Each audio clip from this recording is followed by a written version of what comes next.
ఆయన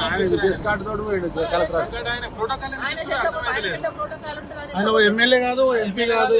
తిరుపతి రెడ్డి తిరుపతి రెడ్డి పోతే land order problem కాదు, మేము పోతే ల్యాండ్ ఆర్డర్ 300 మంది వచ్చి నిలబడరాడా కాంగ్రెస్ నాయకులు. తిరుపతి రెడ్డి ఎట్లా పోతారు అంతమందితోన? ఆయన 144 సెక్షన్ లేదా? ముఖ్యమంత్రి అందరికేమో 144 సెక్షన్ లేదు, మాకు మాత్రం 144 సెక్షన్ ఉందా? ఏమన్నారు సార్? ముఖ్యమంత్రి గారు తమ్ముడు అన్నపోతేనేమో ల్యాండ్ ఆర్డర్ ప్రాబ్లం రాదు, మీరు గంట కింద తిరుపతి రెడ్డిని పంపించారు కదా, ఇట్లకెళ్ళే పోయిండు. అరే ఇట్లనే పోయిండు. మన్నగూడెం కాడ మీరు ఆపిర్రు, మన్నగూడెం కాడ ఆపిర్రు, మీరు పంపించారు. ఆయన కలెక్టర్ ఆఫీసులో ఉన్నాడు.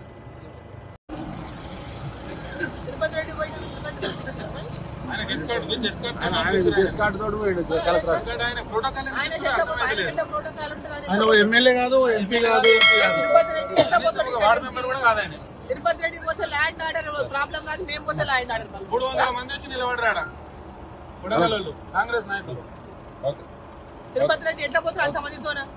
ఆయన 144 సెక్షన్ లేదా? ముఖ్యమంత్రి అందరికేమో 144 సెక్షన్ లేదు, మాకు మాత్రం 144 సెక్షన్ ఉందా? ఏమన్నారు సార్? ముఖ్యమంత్రి గారు తమ్ముడు అన్నపోతేనేమో ల్యాండ్ ఆర్డర్ ప్రాబ్లం రాదు, మీరు గంట కింద తిరుపతి రెడ్డిని పంపించారు కదా, ఇట్లకెళ్ళే పోయిండు. అరే ఇట్లనే పోయిండు. మన్నగూడెం కాడ మీరు ఆపిర్రు, మన్నగూడెం కాడ ఆపిర్రు, మీరు పంపించారు.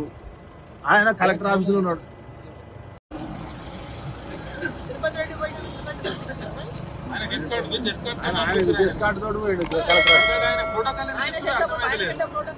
ఆయన ఎమ్మెల్యే కాదు, ఎంపీ కాదు.